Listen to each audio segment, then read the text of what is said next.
காவிரி நடுவர் மன்ற தீர்ப்புக்கு எதிரான வழக்குகளை விசாரிக்க உச்சநீதிமன்றத்திற்கு அதிகாரம் உள்ளதா என்பது குறித்து பதிலளிக்க மத்திய அரசுக்கு உச்சநீதிமன்றம் அவகாசம் வழங்கியுள்ளது.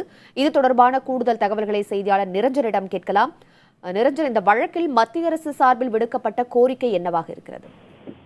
அதாவது உமா, கடந்த வாரம் புதன்கிழமை இது தொடர்பான வழக்கானது உச்சநீதிமன்றத்தில் விசாரணைக்கு வந்த பொழுது அனைத்து தரப்பு வாதங்களும் நிறைவடைந்திருந்தது. இதனைத் தொடர்ந்து எழுத்துப்பூர்வமான வாதங்கள், அதாவது ரிட்டன் சப்மிஷன் என்று சொல்வார்கள், அதனை உச்சநீதிமன்றத்தில் தாக்கல் செய்வதற்கு, இது எதற்காக தாக்கல் செய்கிறார்கள் என்றால், வாதங்களாக எடுத்து வைக்காமல் கால நேரம் பத்தாமல் இருக்கும் பட்சத்தில் உச்சநீதிமன்றம் இந்த மாதிரியான ஒரு கூடுதலான ஒரு சலுகைகளை வழங்குவார்கள். அதுதான் நாம் என்ன கூற விரும்புகிறோமோ அதனை எழுத்துப்பூர்வமாக உச்சநீதிமன்றத்தில் தாக்கல் செய்யலாம்.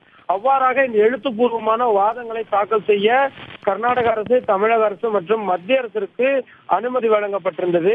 அதே போல கர்நாடகா, கேரளா மற்றும் புதுச்சேரி மாநில அரசுகளுக்கும் இதற்கான அனுமதியானது வழங்கப்பட்டிருந்தது. இந்நிலையில் தமிழக அரசாணை இன்றைய தினம் இந்த எழுத்துப்பூர்வமான வாதங்களை தாக்கல் செய்யும் என்று எதிர்பார்க்கப்படுகின்றது. அது மட்டும் இல்லாமல் இன்றுதான் இந்த எழுத்துப்பூர்வமான வாதங்களை தாக்கல் செய்வதற்கு கடைசி நாளாக இருக்கக்கூடிய சூழ்நிலையில் மத்திய அரசு இன்றைய தினம் இந்த எழுத்துப்பூர்வமான வாதங்களை தாக்கல் செய்வதற்கு கூடுதல் கால அவகாசம் வேண்டும் என்று கோரிக்கை வைத்தனர். இந்த கோரிக்கையை ஏற்ற உச்சநீதிமன்றம் வருகின்ற புதன்கிழமைக்குள் நீங்கள் இந்த எழுத்துப்பூர்வமான வாதங்களை தாக்கல் செய்யலாம் என்று அனுமதி வழங்கி இருக்கின்றார்கள்.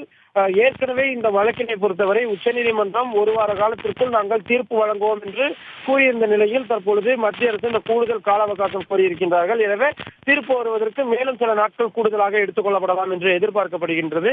இதுதான் தற்பொழுது இந்த வழக்கின் நிலவரமாக இருந்து வருகின்றது. உமா, நிரஞ்சன், வழக்கோட நிலவரத்தை குறிப்பிட்டீங்க. இந்த வழக்கோட பின்னணி பத்தி சொல்லுங்க நிரஞ்சன்.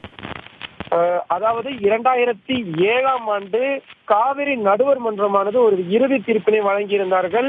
192 TMC தண்ணீரை காவிரியிலிருந்து ஒரு வருடத்திற்கு தமிழகத்திற்கு கர்நாடக அரசு திறந்துவிட வேண்டும், காவிரி மேலாண்மை வாரியம் அமைக்க வேண்டும், என்னென்ன மாதிரியான விஷயங்கள் இந்த இரண்டு மாநிலங்களுக்கும் இடையே இந்த காவிரி விவகாரத்தில் பின்பற்றப்பட வேண்டும் உள்ளிட்ட பல்வேறு விவரங்களை அடங்கிய அந்த காவிரி நடுவர் மன்ற இறுதி தீர்ப்பாக இருந்து வந்தது. இந்த தீர்ப்பிற்கு எதிராக கர்நாடக அரசும் சரி, இந்த தீர்ப்பில் சிறு சிறு மாற்றங்கள், குறிப்பாக இந்த 192 TMC தண்ணீர் பத்தாது என்று கூறி தமிழக அரசும் சரி, அதே போல கேரளா மற்றும் புதுச்சேரி ஆகிய மாநிலங்களும் தனித்தனியாக இந்த நீதிமன்ற தீர்ப்புக்கு எதிராக வழக்கு தொகுத்திருந்தார்கள்.